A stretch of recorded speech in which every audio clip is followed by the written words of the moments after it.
Reed, what up, bro? It's your boy, Roy Jones. I'll let you. Shout out to the Lost Boys. Y'all stay intact, all right? Peace right here in the building.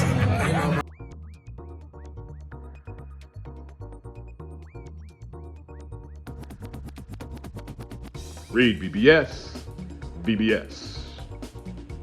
Oleksandr Usyk doesn't say much. He doesn't say much, yet there's no failure to communicate on his behalf. With his eyes, with a gesture, with a glance, and certainly with his hands, Oleksandr Usyk speaks to us. He speaks to us. Oleksandr Usyk spoke loudly in his last bout against Daniel Dubois. Daniel Dubois. Usyk spoke very loudly, affirming his status as the #1 fighter in the world, pound for pound, the best fighter in the world, pound for pound. Oleksandr Usyk is him, y'all. He is him. Usyk KO5 Dubois in front of 80 or 90,000 in Wembley Stadium, once again becoming undisputed heavyweight champion. Knowing what we know now and seeing what we saw, it's quite evident that Usyk took Dubois. He took Daniel Dubois lightly in their first fight back in August of 2023 in Poland. Usyk took him lightly. Usyk Dubois won. It wasn't an important fight at all. It was a stay busy fight as Usyk was privately in negotiations with Tyson Fury. The fight was nothing to him virtually. It was a necessary evil. Of course, Usyk famously got caught slipping, got hurt with a body shot, but shit happened. I myself criticized Usyk for his reaction for milting what I felt was a legal shot to the belt line. I said that it was not becoming of the best fighter in the world to behave that way. I said it.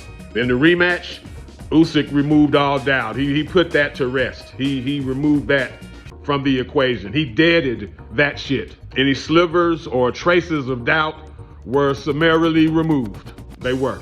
For the rematch, Daniel Dubois, he had Usyk's full attention. Be careful what you wish for, bruh. All during the build-up, Dubois, he kept echoing chaos. Chaos, chaos, chaos. I'm here to cause chaos.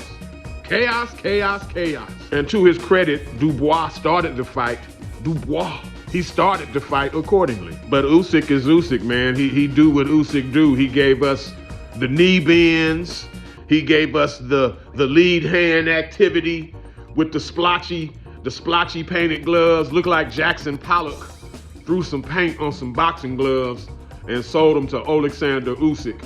But that lead hand activity, it keeps people mesmerized. I call it like he's driving, he's moving a steering wheel. It's like a wax on type of way. That lead hand keeps people at bay, keeps bigger men from just trying to walk in on Usyk, or at least giving them something to think about as they're walking in on him. So Usyk's bouncing around, the knee bends, he's darting in and out. He got the lead hand out there, and then sometimes he jabs with the lead hand. It's not just out there in the steering wheel motion, wax on, wax off. He'll also jab off of it. He'll also hook off of it. He buckled and backed up Dubois in the second round with a counter left hand. Did likewise in the third round. Rinse, repeat in the third. Timely, well-placed body shots, which Dubois didn't like. In the fourth round, Dubois landed the same body shot that hurt and dropped Usyk in the first fight. He landed the same shot, and Usyk just smiled it off. It was poetic. It was poetic as fuck that same controversial shot landed, and this time Usyk didn't sweat it at all. It was very poetic.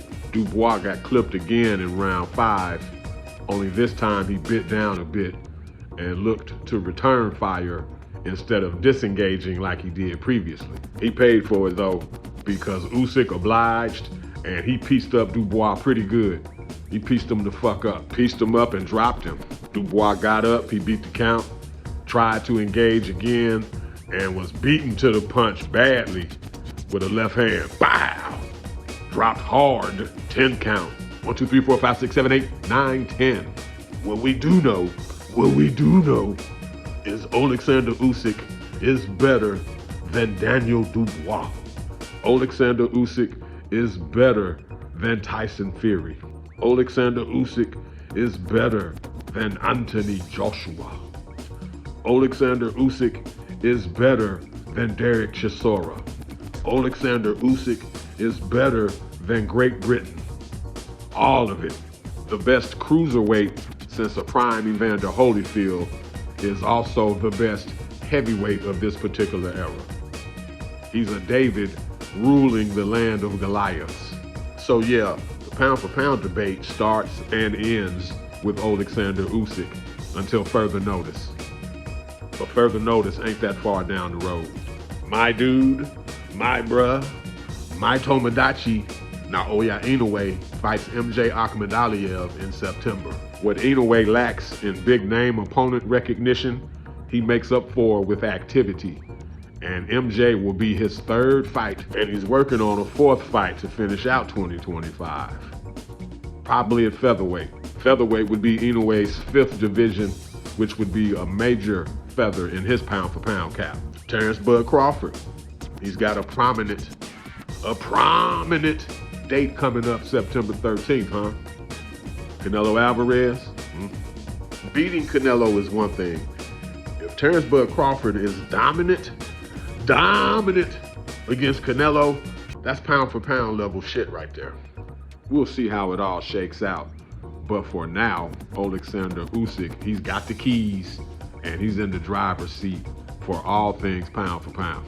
Personally, I want Oleksandr Usyk to retire because he runs the risk, the longer that he fights, of losing to a lesser opponent, a Joseph Parker, a Moses Atalma, someone of that level. That would be disastrous and do irreparable harm to Usyk's legacy.